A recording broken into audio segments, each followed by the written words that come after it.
Boa noite. Uma alegria muito grande estarmos de volta aqui para mais um estudo bíblico. E hoje nós vamos abordar um assunto de uma extrema importância dentro da vida cristã. Nós queremos hoje conversar um pouquinho sobre de que maneira você entende, que você realmente percebe que de fato você está salvo, que você converteu-se, que você realmente faz parte do corpo de Cristo. Há algum sinal, há alguma maneira de nós entendermos isso e percebermos isso? Eu creio que sim, eu creio que a palavra de Deus nos dá alguns indícios, alguns sinais para nós, para que de fato possamos entender que de fato pertencemos ao corpo de Cristo. Nós vamos hoje trabalhar um pouquinho com isso aí.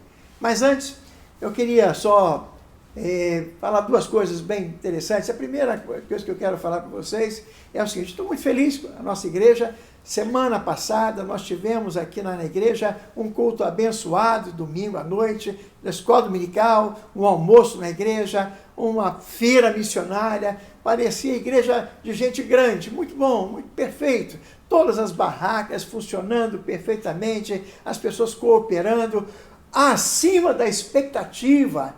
Obrigado à igreja, obrigado mesmo, a nossa SAF, a nossa UPH, a nossa mocidade, a nossa UPA, a nossa UCP, as crianças. Obrigado porque cada um de vocês participaram assim com galhardia. De fato, foi fantástico. Fiquei extremamente feliz e tenho certeza que já estamos preparando uma nova feira missionária para agosto de 2022. Agosto de 2022 estaremos lá com a nossa feira missionária e eu tenho certeza absoluta que, com base na experiência desse ano, poderemos fazer uma feira cada vez melhor.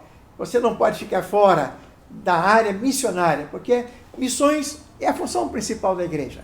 Então, muito obrigado a cada pessoa que se doou. Muitos ficaram a semana inteira preparando e fizeram lá a penha, desenhou, fez a ornamentação. Foi lindo, muito bonito. Tá? E eu tenho certeza que a gente fizemos tudo para a glória de Deus. Tá? O trabalho foi muito bom, muito forte. Fiquei feliz e eu tenho certeza que deixamos Deus feliz com o nosso trabalho, com a nossa obra. A segunda coisa que eu quero falar para vocês é que a nossa igreja Água Viva, ela tem uma programação, tá aqui, uma programação semanal, e essa programação a gente cumpre ela. Nós temos oração nas terças-feiras, 6 horas da manhã. Basta que você entre no link, né? Nós temos um link, não sei, mas você tem um link do Zoom, que é publicado em todas as nossas sociedades internas. Mas se você não faz parte, peça, né? Procure entrar em contato com alguém da igreja para que você tenha um link da nossa reunião de oração às 6 horas. Na terça-feira, agora semana, tivemos um número grande de pessoas ali e eu tive o privilégio de participar na terça-feira aqui com um grupo grande de pessoas. Ontem, quarta-feira, às 19h30, tivemos aqui nossa reunião de oração. Então nós temos terça-feira, 6 horas da manhã, e temos quarta-feira, às 19h30. E ontem nasceu o meu neto, o José Ernesto Neto. Tá? E ontem o José Ernesto Neto participou já na reunião de oração. Nasceu ontem, já participou ontem. Não esperou nem um dia. Tá? Estava ontem lá com a gente, participando da nossa reunião de oração. Você também pode participar, ou na terça ou na quarta-feira. Quinta-feira nós temos nosso estudo bíblico. Sempre, toda quinta-feira, um estudo bíblico aqui para aprendemos um pouco mais da palavra de Deus. Domingo, às 9 horas da manhã, nossa escola dominical. E às 19 horas, o nosso culto. Tá? Domingo agora, nós teremos nosso culto na igreja, teremos a ceia, próximo domingo tem ceia do Senhor, não falte. Eu gostaria muito de ter você conosco lá. Será uma alegria muito grande, tá bom? Quero só chamar a atenção de vocês para um último aviso.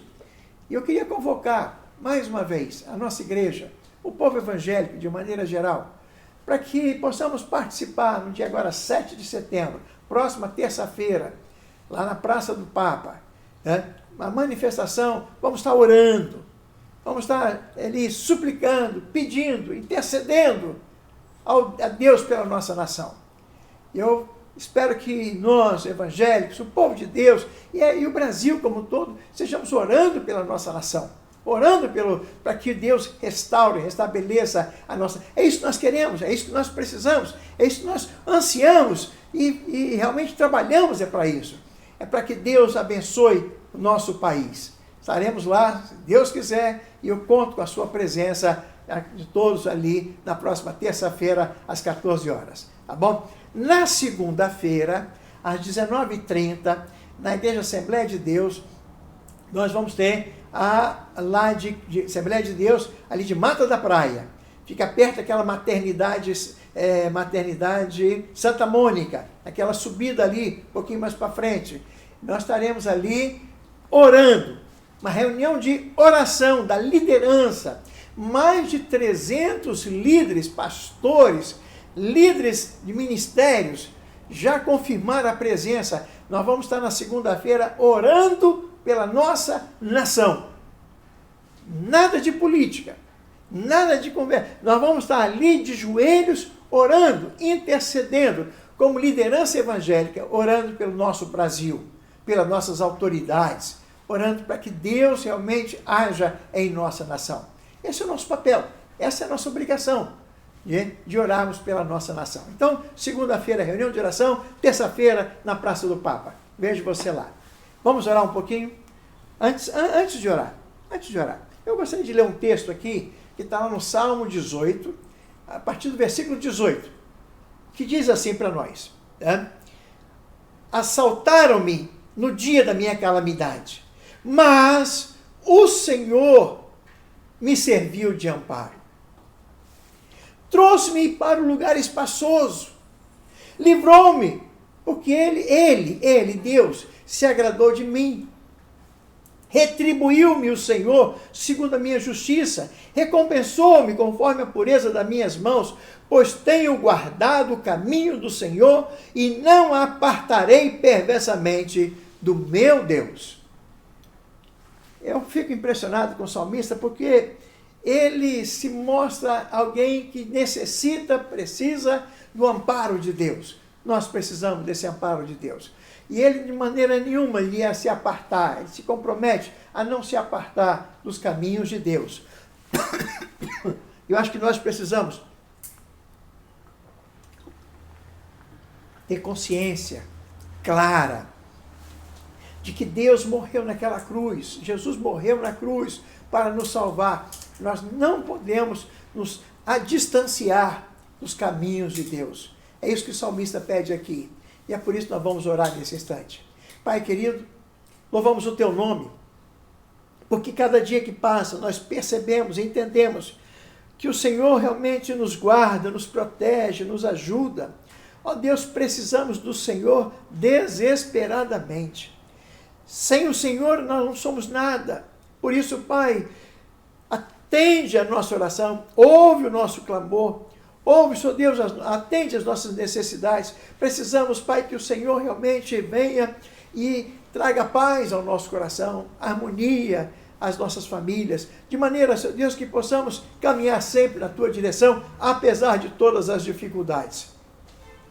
Muitas vezes, Pai, essas dificuldades, elas não são para nos impedir, atrapalhar, mas são para nos mostrar que, de fato, o quão dependentes somos do Senhor. Por isso, ó Deus, liberta as nossas almas, liberta as nossas vidas, perdoa o nosso pecado, abre o nosso entendimento e ajuda-nos a entender claramente o quão o Senhor nos ama, para que possamos viver, Senhor Deus, sempre em retidão, no caminho do Senhor, para compreendermos sempre que o Senhor há de nos abençoar, derramar sobre nós a Tua bênção. Ó Deus, faz isso conosco. Queremos entender a Tua palavra agora. É o que nós te pedimos, em nome de Jesus. Amém. Meu amado irmão, eu quero só esquecer de falar uma coisa, mas você ainda tem tempo aí de pegar o link que você tem aí e já passar para outras pessoas, ok? Passa para outras pessoas, convide outras pessoas, porque de repente tem pessoas que precisam entender se são salvas ou não, se converteram ou não. Passa aí, enquanto nós estamos aqui iniciando o nosso estudo. Combinado? Se você perdeu, não tem problema não. Está lá no YouTube. Você pode pegar e rever tantas vezes quanto quiser. botar suas dúvidas, seu comentário e se inscrever no nosso canal. Se inscreva. Ali, bota, né? É só clicar no sininho, que toda semana, quando aparecer uma gravação nova, você vai receber o aviso e aí você poderá assistir uma vez, duas vezes, passar para outras pessoas o link, que eu tenho certeza que muitas pessoas precisam aprender a respeito da palavra de Deus. Mas vamos lá. Uma das marcas de uma igreja saudável, na verdade a igreja saudável tem várias marcas, muitas marcas, né? Por exemplo, a pregação da palavra de Deus, a pregação baseada nas Escrituras. A pregação não é uma ideia, não é um discurso, a pregação não é uma tese a ser defendida. A pregação é a mensagem transmitida da palavra de Deus, então calcada, baseada na própria palavra de Deus. Uma igreja sadia, ela tem uma teologia bíblica, uma teologia que emana da palavra de Deus, não é uma teologia que eu gosto, do jeito que eu gosto. Muitas vezes, meus irmãos, a teologia ela é mexida, ela é torcida para adaptar-se à minha vontade. Mas não, nós é que temos que ter a nossa teologia de acordo com a palavra de Deus. A pregação do Evangelho, a anunciação do Evangelho, toda igreja genuína prega o Evangelho, anuncia que só Jesus salva. Mas hoje nós queremos tratar de um assunto que eu acho que também é uma base, uma marca da igreja. E uma marca da igreja é ter pessoas convertidas. Mas como é que nós sabemos se uma pessoa é convertida ou não? De que maneira nós podemos entender a conversão das pessoas? Eu acho que nós precisamos entender isso, porque se nós ainda não somos convertidos, nós precisamos procurar entender o que é isso. Mas, de repente, nós já somos convertidos, mas nós não desenvolvemos a nossa salvação. E precisamos, então, desenvolver. E aqui hoje nós vamos tentar aprender o que é o sentimento, o que acontece, o que acontece com o novo convertido, de que maneira que as coisas acontecem com o novo convertido. Perfeito? Então, nós vamos tentar descobrir quais são as marcas de uma conversão consciente para cada um de nós. Tá? Apesar das muitas dúvidas que nós temos aqui, e essas dúvidas elas se resumem muitas vezes em perguntas. Por exemplo, tá? Qual a diferença entre uma pessoa convertida e uma pessoa arrependida? Tem muita pessoa que está, está mal, fez alguma coisa errada, fez uma coisa que não devia fazer, então a pessoa tem um arrependimento. Será que esse arrependimento e conversão é a mesma coisa? Tá? Quando que começa a conversão? Tá? Eu não tenho dúvida nenhuma que há muitas dúvidas. Nós vamos tentar começar a responder a essas dúvidas, porque são elas, a resposta dessas dúvidas, que poderão nos ajudar a fortalecer a nossa vida e a nossa alma diante de Deus. A conversão começa a existir quando começa a existir dentro de nós uma insatisfação muito grande com o mundo. Olha só que coisa interessante. Então vamos lá. A conversão, ela começa quando existe uma insatisfação na minha vida com as coisas do mundo. Por exemplo, vou dar um exemplo bem claro, né? Tem muita gente que gosta de domingo de manhã estar na cama, dormindo, está ali, né? Mas agora, né, nós temos passado uns dias assim meio friozinhos, mais gostosos, para ficar na cama. Mas a pessoa que não é convertida, nada de mal, nenhum problema em você realmente ficar na cama no domingo de manhã. Acontece que o dia de domingo é um dia separado para nós prestarmos culto a Deus. Nós sabemos disso. Descansamos 7 dias, nós fazemos nossas atividades 6 dias, mas um dia é de Deus. E aquele dia de Deus, nós precisamos entregá-lo para Deus. Nós precisamos dá-lo para Deus. E aí, quando chega no domingo de manhã, eu sei que eu tenho escola dominical, eu sei que eu tenho a comunhão dos irmãos, quer dizer, eu tenho alegria no coração. Eu não vou para a igreja, Senhor, cansado, chega. Não tem reclamação. Percebe? É um sinal muito claro. É como você acorda domingo de manhã para ir para a igreja. Cansado, chateado, revoltado. Ou você tem alegria no coração porque me disseram, vamos à casa do Senhor. Qual é? Tá? Muito bem, um profundo desejo de mudança na vida é a segunda característica. Eu preciso ter um desejo de mudança. Eu entendo de que alguma coisa na minha vida precisa mudar. Mas engraçado que o ser humano é um eterno insatisfeito. Né? Não há ninguém eternamente satisfeito. Nós, por natureza, somos insatisfeitos. Nós buscamos sempre algo mais. E mesmo que tivéssemos mais, buscaríamos mais. Porque o ser humano é um ser extremamente insatisfeito. Mas há dois tipos de insatisfação. A primeira insatisfação, a insatisfação do mundo, é muito fácil. É uma insatisfação que vem de fora para dentro. Quando você vê uma televisão, um anúncio na televisão, no jornal, na revista, o que o anúncio, o que a propaganda faz em você? Qual é o sentimento que uma propaganda faz em você? A propaganda tem a obrigação de te deixar insatisfeito, porque você não tem aquilo.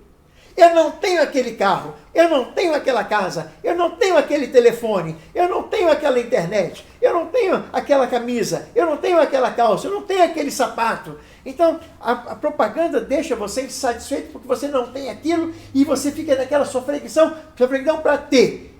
Essa é a insatisfação que vem de fora para dentro. Não é essa insatisfação que eu estou falando.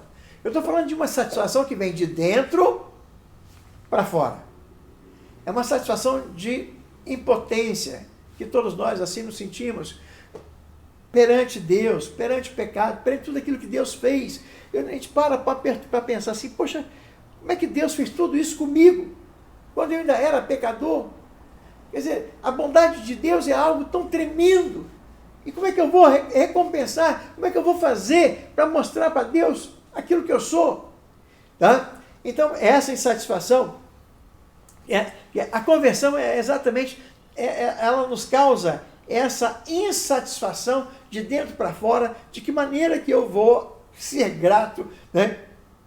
Que darei ao Senhor por todos os seus benefícios, como diz o salmista no Salmo 118. Então, quer dizer, é uma insatisfação que parte de dentro para fora. Que darei ao Senhor? Que darei ao Senhor? E é isso, então é por isso que então, essa insatisfação ela nos leva a entendermos que há algumas razões, que há alguns motivos, que essa insatisfação de dentro para fora vão nos mostrar que, de fato, a nossa conversão é algo real, é algo palpável, é algo que eu posso sentir. E eu queria mostrar para nós a primeira questão, a primeira razão dessa nossa mudança é exatamente, é entender que essa mudança é algo necessário. Esse é o primeiro ponto. Tá? É algo extremamente racional. Eu entendo que há necessidade de mudança. Vamos lá. Há um tempo atrás eu estava vendo uma revista, e eu estava vendo uma entrevista, na verdade, nessa revista, de um desses astros da música pop, que havia dito que se converteu. Tá? Mas que durante um bom tempo aquela pessoa foi lá, procurou na igreja e não sei o que e tal, mas ela sentiu uma vontade tremenda de continuar a vida dela, artística dela. E ela foi então ao pastor e pediu ao pastor, autorização para o pastor, para voltar a ser o que ela era antes. Me perdoe, mas veja bem, conversão é você sentir essa necessidade de mudança, mas essa mudança é sua. Você não precisa de autorização de pastor para você ser A, B, C. Você não precisa de autorização de pai, de mãe, de tio, de ninguém. Essa mudança, ela parte de dentro de você. Se não partiu de dentro, se você quer continuar a ser você mesma, se você continuar do mesmo jeito, do mesmo tipo, se você continuar fazendo as mesmas coisas, os mesmos erros, os mesmos pecados, as mesmas cobiças, as mesmas imperfeições, né? Se você continuar tudo igual, alguma coisa não aconteceu na sua vida. Não aconteceu. Tá? Nós precisamos saber que nós precisamos mudar. Precisamos mudar. A resposta pode parecer bem simples, mas ela muitas vezes não é percebida pela maioria das pessoas. Tá ok? Entretanto, nós precisamos sair desse estado de mortos por causa do pecado e entrarmos na vida. Esse é o ponto central. Porque o pecado nos deixou mortos. Então, se o pecado nos deixou mortos, o morto realmente, ele quer as coisas de mortos. Tá? E como é que, se nós não estamos mais mortos, mas estamos agora vivos, e estamos, nós vamos ver até o final aqui, que estamos vivos, pois bem, nós queremos agora coisas de vivo, e não mais de mortos. Tá ok? Como é que isso acontece? O Espírito Santo, então, começa a mostrar o meu pecado na minha vida, na proporção que ele começa a me mostrar esse pecado. O que acontece? Eu começo a ter um desgosto, uma insatisfação pessoal comigo mesmo. Tá? A consequência natural disso aí, obviamente, me leva tranquilamente a fugir do pecado, a fugir daquelas coisas que eu fazia antes e que eu sei que não agradam a Deus. Não agrada mais a mim mesmo. São coisas que me desagradam, são coisas que me deixam chateados. Né? São coisas que nos preocupam, porque amarguram a nossa vida. Tá? Então, a Bíblia mesmo diz, se você fazia alguma coisa, para de fazer. Mas você não para porque é proibido. Não existe nada de proibido. A Bíblia não proíbe nada. Não proíbe. Porque, veja bem, o que adianta você dizer para o mundo, para um cara do mundo, porque é pecado você mentir, porque o adultério é pecado, é porque a cobiça é pecado. O que adianta você dizer isso para o mundo? Eles vão continuar fazendo. Tá? E se você quiser continuar a fazer essas coisas, se você quiser continuar a adulterar, continuar a mentir, continuar a roubar, matar, se você quiser continuar a fazer isso aí, é porque não houve mudança na sua vida. A partir do momento em que o Espírito Santo começa, então, a mostrar para você o seu pecado, você mesmo quer mudança. Ninguém vai te obrigar a nada. Ninguém vai te obrigar você a ir na igreja. Ninguém vai te obrigar você a ler a Bíblia. Ninguém vai te obrigar você a fazer oração. Ninguém vai te obrigar você a fazer nada. Você não vai fazer, porque fazer obrigado é a pior tragédia do mundo. Mas você vai fazer por quê? Porque há alegria no seu coração. É uma grande batalha? Sim. Talvez seja a maior de todas as batalhas do novo convertido, daquelas pessoas que se convertem. Vencer o pecado. Pastor, mas nós podemos vencer o pecado? Será que nós podemos? Eu creio que sim. O apóstolo Paulo, escrevendo a carta aos Romanos, no capítulo 6, ele vai dizer, se nós pecamos, mas nós não vivemos no pecado. O pecado não tem domínio sobre nós.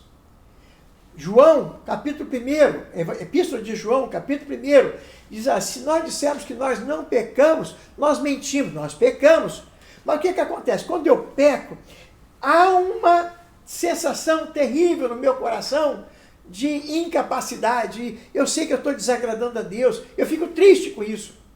E aí qual é a consequência? Eu deixo. É minha, parte de mim. Não foi o pastor que me convenceu, não foi o esposo, a esposa, os filhos, os pais. Não, parte de mim. Há uma mudança interna. O apóstolo Paulo escrevendo em Efésios, vai dizer uma coisa interessante, nós nos tornamos uma nova criatura. O que acontece? Nós viramos do avesso pelo direito. Direito pelo avesso, nós mudamos completamente. Então, por isso que, pastor, é proibido. Pastor, não pode fazer isso, não pode fazer aquilo, não pode. Para com isso. Às vezes a gente até costuma falar, não pode. É uma questão meramente institucional. Mas aquele que é convertido sabe o que agrada a Deus e o que não agrada a Deus. Sabe que o pecado não agrada a Deus. Então, tudo que é pecado desagrada a Deus. Eu vou tentar fugir de tudo que é pecado. Vamos para a segunda questão, que eu acho que é muito interessante, e é importante nessa questão aí, tá? É a pergunta seguinte, será que é possível mudar? Será que uma pessoa pode, de repente, mudar? Tá? Eu não tenho dúvida nenhuma que a maior batalha causada de um lado, né, porque é a nossa incapacidade, né, de vencermos o pecado. E pior de tudo, que o pecado tem um aliado muito forte. O aliado do pecado chama-se Satanás, o diabo, nosso tentador. Então, veja bem, a nossa incapacidade de não pecar aliada ao diabo colocando para nós o pecado de uma forma perfeita, linda, bonita. E essa função do diabo é exatamente dourar a pílula. É aquilo que lá em Apocalipse diz, aquele livrinho que é doce na boca, mas amargo no estômago. O pecado é assim. O pecado, quando você chega perto, é cheiroso, é lindo, é perfumado, mas dentro é morte, dentro é podridão. Jesus comparou com uma sepultura caiada, por fora branquinho, pintada, linda, mas por dentro tudo podre. Tá? Esse é o ponto central. E nós só temos uma única arma para vencer ou para nos ajudar a essa mudança, a vencermos o pecado. E qual é essa única arma que nós temos em nossas mãos? A única arma que nós temos, meus irmãos, é a palavra de Deus. É por isso que a palavra de Deus é fundamental, é importante. Porque é através da palavra de Deus, é através da Bíblia, que nós começamos a saber aquilo que Deus gosta, aquilo que Deus quer. Nós poderíamos ouvir milhares de sermões, e podemos ouvir sermões. Podemos ler milhares de livros, e todos os livros, há muitos livros bons, outros nem tanto, mas há muitos livros bons. Entretanto, o que guia o cristão é a Bíblia. Nenhum outro livro, nenhum outro sermão, nenhuma outra informação, nada substitui a palavra de Deus. A palavra de Deus é a nossa fonte primária. É óbvio que ouvir um sermão, que ouvir uma aula, que ouvir uma discussão, né, ir uma escola dominical, essas coisas são importantes? Sim, todas elas nos ajudam, são fundamentais para nos ajudar. Entretanto, a fonte primária é só uma, a Bíblia. Nada mais do que a Bíblia. Então, se você quiser entender, é possível nós mudarmos? Sim, é possível. A partir de quando? A partir do momento em que eu volto para as Sagradas Escrituras. Está claro isso? Então, o cristão convertido ama ler a palavra de Deus. O cristão convertido quer aprender a palavra de Deus. Não é que foge, não, ele aproxima, ele chega perto da palavra de Deus. A terceira questão que eu vejo aqui é que tipo de mudança nós necessitamos. Vamos tentar entender qual é o tipo de mudança que eu preciso. É porque, na verdade, há 3 tipos de mudança. Mas antes, muita gente imagina que um convertido, para ser um convertido, basta mudar, talvez, a roupa que está vestindo. Talvez basta mudar a maneira de falar. Talvez, não, eu vou mudar, não vou mais andar com fulano, beltrano, cicrano, agora eu só vou andar com A, B ou C. Às vezes a pessoa acha que a mudança são fatores externos. Essas coisas são importantes? São. Nós não estamos dizendo aqui que não deva alterar a sua maneira de vestir, não deva alterar a sua linguagem, não deva alterar as suas companhias. Todas essas coisas são importantes. Entretanto, a conversão é uma mudança de mente. Por isso que na Bíblia, no termo grego, a palavra metanoia, que é uma mudança de mentalidade. Não é só uma mudança exterior, mas é uma mudança interior de cada um de nós. Nós precisamos ajustar as nossas vidas com as coisas que Deus gosta. Então vamos lá. Então, que tipo de mudança? A mudança que nós precisamos é ajustar a vontade de Deus com a nossa vontade. A nossa vontade com a vontade de Deus. É isso aí, é produzir esse ajuste. Às vezes a vontade de Deus está aqui, a nossa está aqui, aí está longe. Aí você vai chegando, aí vai chegando. Aí quando você está chegando pertinho, passa para o outro lado. Aí vai, e fica nessa... Então, mas o tipo de mudança que nós precisamos é encaixar a mudança, a vontade de Deus com a nossa mudança. Como é que essa mudança nos envolve? Tá? Primeiro, é um sentimento que não merece. Você acha que, eu não mereço tão grande salvação, tá? Eu não mereço tão grande graça. Verdade. Essa noção de que nós não somos merecedores de tão grande graça, isso é um indicativo muito forte, muito interessante. Por quê? Porque você, imagina só, eu gosto de usar esse exemplo, já usei outras vezes, muitas vezes você está meio endividado, está devendo, não pagou ainda as contas, o salário não dá, aí de repente o seu chefe chega para você e fala assim, olha, a partir dessa semana você não vai receber mais 1.000, não. Agora você vai receber 10 mil reais por mês. Qual vai ser o sentimento que você tem? Você vai continuar fazendo a mesma coisa, o mesmo trabalho, mas em vez de você ganhar 1.000, você vai ganhar 10 mil. Não brota um sentimento de gratidão no seu coração? E você começa, poxa, o que eu estou fazendo para merecer? Eu não estou fazendo nada mais do que eu fazia para merecer isso aí. É a mesma coisa com Deus. Nós ficamos assim, o sentimento, o que eu fiz para merecer tão grande graça? A segunda coisa, você sabe que precisa melhorar. É isso mesmo. Né?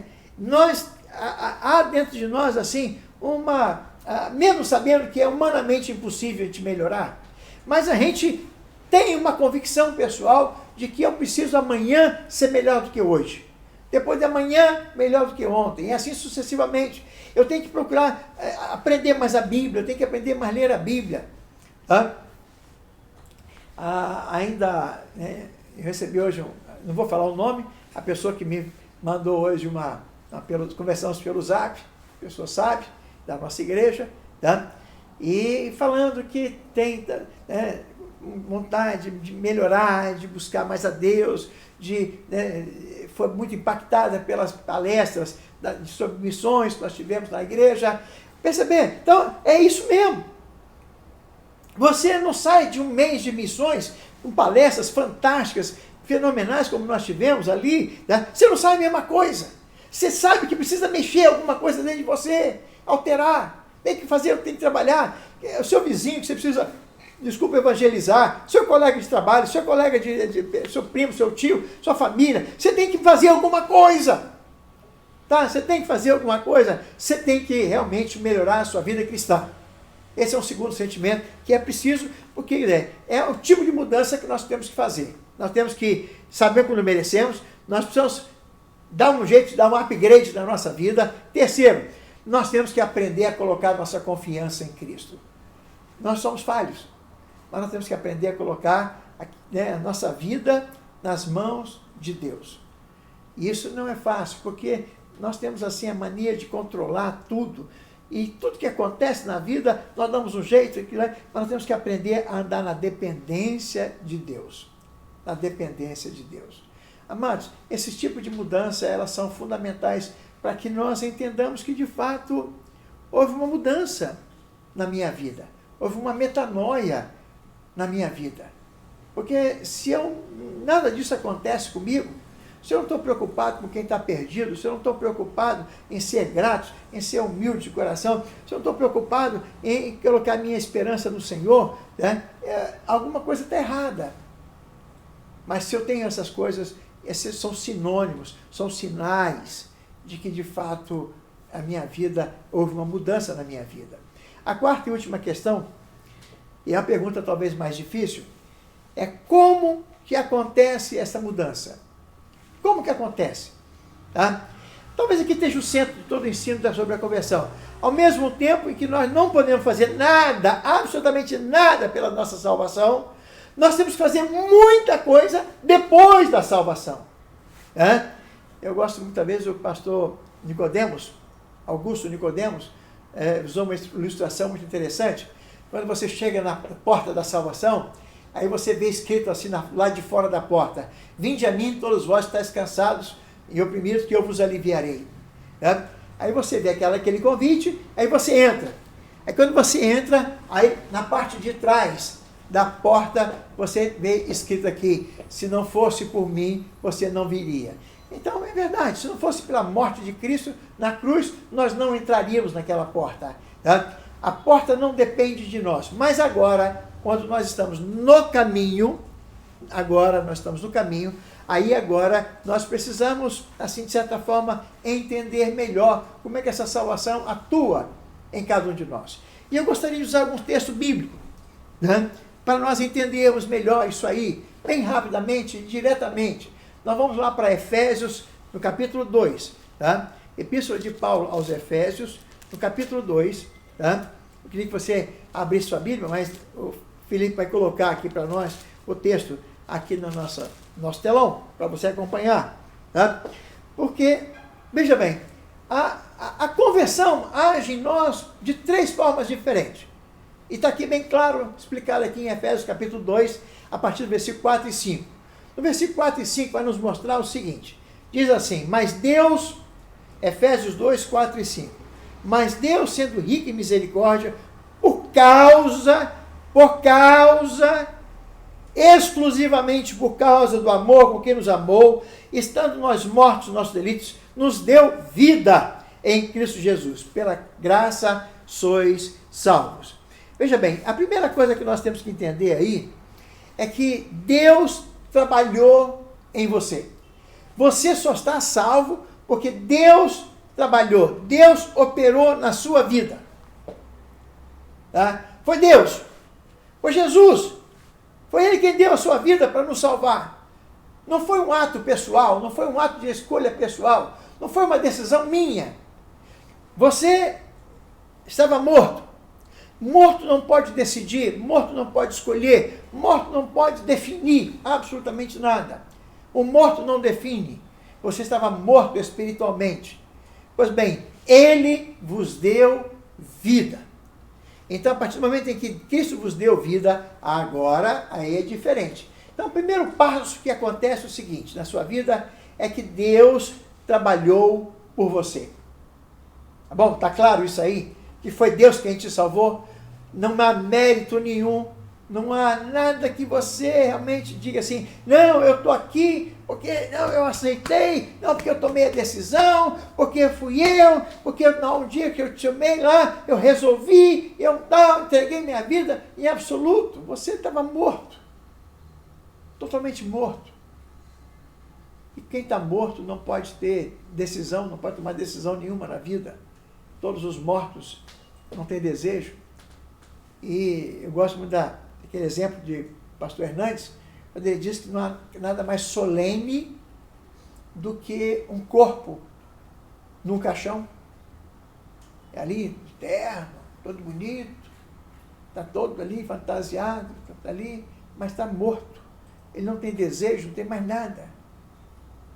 Perfeito? É isso que nós estávamos. E por que nós estávamos mortos? Mas ele diz aqui bem claro, Ele nos deu vida juntamente com Cristo. Pela graça sois salvos. Obra exclusiva da graça de Deus. Não há explicação. Não me pergunte por que eu sou salvo e outra pessoa não é. Não sei. A Bíblia não explica, a Bíblia não se preocupa. A Bíblia só diz para aqueles que são salvos. E se você é salvo, você vai entender isso claramente, que Jesus morreu por você. A segunda coisa, na verdade, aí, agora no versículo 8, vai dizer uma coisa interessante, porque é Deus trabalhando no seu coração. Olha só o que ele diz aqui no versículo 8. Ele diz assim, pela graça, por quê? Pela graça sois salvos. Nós já vimos isso aqui, pela graça nós somos salvos. Mediante a fé. Isso não vem de vós, é dom de Deus. O mediante a fé significa exatamente que há um fator que ainda continua trabalhando em nossas vidas. Quer dizer, a salvação ela vem, dá aquele choque, mas ela produz algo em mim, que é uma vida. E essa vida tem que produzir energia, tem que produzir movimento, tem que produzir a reação. Há uma ação de Deus e ela precisa provocar uma reação em cada um de nós. Essa é a lei da ação e da reação. Então, bem, ele veio, é de graça, mas ele diz aqui, bem, é graça, ele já nos deu a fé. Há uma coisa extra, nós ganhamos, além da vida, nós ganhamos um outro elemento chamado fé. E para que a fé existe? E para que a fé funciona? A fé não é algo assim, simplesmente uma ideia. A fé não é algo simplesmente definido assim intelectualmente, mas a fé é o combustível, é aquilo que move a vida do cristão. Abraão foi justificado pela fé. E assim vai, todos nós. E o que nós percebemos aí é que a fé, eu gosto muito daquela frase lá de Hebreus, capítulo 11, versículo 1, né? A fé é a prova, é a comprovação, é aquilo que realmente nos faz andar para frente, é aquilo que nos tira da inércia, aquilo que nos tira da acomodação, e aquilo que nos faz andar para diante. Certeza de coisas que não se veem. É a certeza, é algo que, de fato, nada tira da minha vida. Aquilo ali está posto. Tá? Você pode não estar enxergando nada, pode não estar vendo nada. Você está como se voando às cegas, mas você sabe que o piloto sabe o caminho. Às vezes você entra dentro do avião, o dia está ruim, o avião entra naquelas nuvens, aí você fica preocupado, como é que o cara está vendo? Tá? Mas o piloto sabe o caminho. Jesus que está comandando a sua vida, ele sabe qual o caminho, ele vai te levar. Você pode ficar às vezes apavorado, mas Jesus sabe o caminho. Tá? É a fé. A fé é isso que nos move. Vamos. Tá? Não tem como ficar para trás, não tem como ficar parado, não tem como nos acomodarmos. Não tem. Crente não se acomoda. A fé não permite, a fé é combustível. A fé é energia, a fé é exatamente essa energia, esse dinamis que funciona no coração do cristão para impulsioná-lo. De repente você vai parando, aí você fica encostado e fica ali, tá? Meio naquele jeito ali, alguma coisa tem errado, porque o cristão convertido tem fé, e fé move montanhas. Não é pedrinha, não. Fé move montanhas. Montanhas. Então, meu amado, tá? A sua fé tem que mover você. É assim que funciona. Tá? É Deus trabalhando em você. E a terceira e última coisa que eu vejo aqui é agora, depois que Deus, né, te deu vida, depois que Ele trabalhou por você, depois que Ele trabalhou em você, agora Deus vai trabalhar através de você. Olha o que Ele diz aqui no versículo 10. Tá? Somos feitura dEle, obra das mãos dele, tá? Feitura dele, criados em Cristo Jesus para as boas obras preparadas por Deus de antemão para que andássemos nela. Muito bem, meu irmão, minha irmã, você tem um trabalho para fazer. Não pode ficar parado agora. Não pode ficar parado por uma simples razão. Você tem uma missão. Tá? Imagina que você descobriu agora que você tem um armário lá no céu. E esse armário tem seu nome. E ali dentro daquele armário, Deus colocou todas as obras para que você fizesse. Todas catalogadas de uma, tá lá, né? Obra 1, obra 2, obra 10, obra 1000, 1500, obra 3000, 5000, 20.000, tá tudo, você tem que fazer, e você tem que ir lá e pegar a primeira, ir lá e fazer, aqui, feito, Senhor, pega a segunda, vai lá fazer, acaba quando? Não acaba, porque o armário é grande, e você tem que fazer todas aquelas obras, e você tem que executá-las. E quando você as faz, quando você está executando aquelas obras, você está tirando as obras do armário para você executar, saiba de uma coisa, Deus está trabalhando através de você. É assim que funciona. A vida cristã é assim. Quando você é um novo convertido, quando você se converte, as coisas funcionam desse jeito. Ah, pastor, eu já estou com 60 anos, eu vou me aposentar da igreja. Não existe isso. Não existe aposentadoria de crente. O crente só se aposenta quando Jesus chama ele para o céu. Chamou, aí você vai para o céu, aí está na hora de aposentar. Antes disso não é hora de aposentar. Aqui é lugar de trabalho. Não há nenhuma referência bíblica que nos permita diminuir as nossas atividades por causa da nossa idade. Por causa do tempo que eu estou na igreja. Meu irmão, eu nasci na igreja, fui batizado pelo saudoso reverendo Renato Ribeiro dos Santos, lá em 1950. Tá? São passados 71 anos, eu estou dentro da igreja. Tá? Pois bem, meu irmão, não tenho autorização de Deus, nem da palavra de Deus para parar. E às vezes eu vejo muito irmão, cansado, desanimado. Cuidado, porque de repente é isso aí. Crente que é crente não desanima. Crente que é crente, pelo contrário. Tudo bem, tem coisas que hoje eu não consigo fazer, mas é uma impossibilidade meramente humana. Se você quiser me chamar, vamos subir o Everest, tá? Não vou conseguir subir o Everest. Mas se você me chamar para subir o Penedo, para subir ali a torre da televisão, eu vou. ali eu vou, ali dá para mim. Tá? Tem coisa que eu posso, tem coisa que eu não posso. Mas aquilo que eu posso, eu faço. O que eu não posso porque eu não posso subir o Everest, então eu vou parar geral. Isso está errado. Não é por aí, de forma nenhuma. Meus irmãos, entender a conversão é algo muito sincero, sério. Porque isso promove em você mudanças. Promove você, reequipa você a viver uma vida mais efetiva das coisas que Deus quer. Isso é conversão. A conversão é quando você realmente se foca, quando você se volta, quando você sente garra, coragem, paixão para fazer aquilo que Deus pede para você fazer.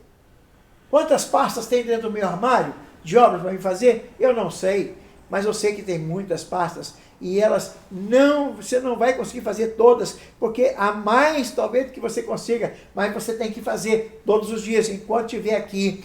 Todo dia você tem que ir lá buscar a obra daquele dia e fazer aquelas obras daquele dia. No dia seguinte você vai lá, tem mais obra para fazer. E assim sucessivamente. Enquanto Deus te deixar aqui, enquanto Deus não te chamar para as moradas eternas, você tem obra para executar. E isso te dá uma satisfação tremenda, uma alegria tremenda, realmente uma realização muito grande dentro do seu coração. Por isso, meu irmão, minha irmã, eu gostaria que você continuasse a ter essa motivação dentro do seu coração, porque isso é a comprovação real de que, de fato, você é convertido, chamado, eleito de Deus. Que Deus te abençoe, que Deus te guarde, que Deus te ajude, e que você não desanime, e que, pelo contrário, você encontre motivação para fazer aquilo para qual Deus te chamou. Amém? Deus te abençoe. Vamos orar? Pai querido, obrigado mesmo, Senhor Deus, pela Tua palavra. Ó Deus, que ela aqueça o nosso coração. Não permita de maneira nenhuma, Pai, que nós agora, salvos por Jesus Cristo, tenhamos, Senhor Deus, desânimo. Fiquemos, Senhor Deus, encostados. Que nós, Senhor Deus, não tenhamos na nossa vida desejos, vontades de prosseguir, de andar aí na Tua direção. Ó Deus, que possamos, Senhor Deus, dentro das nossas próprias forças, fazer o máximo que pudermos fazer para a honra e glória do Teu nome.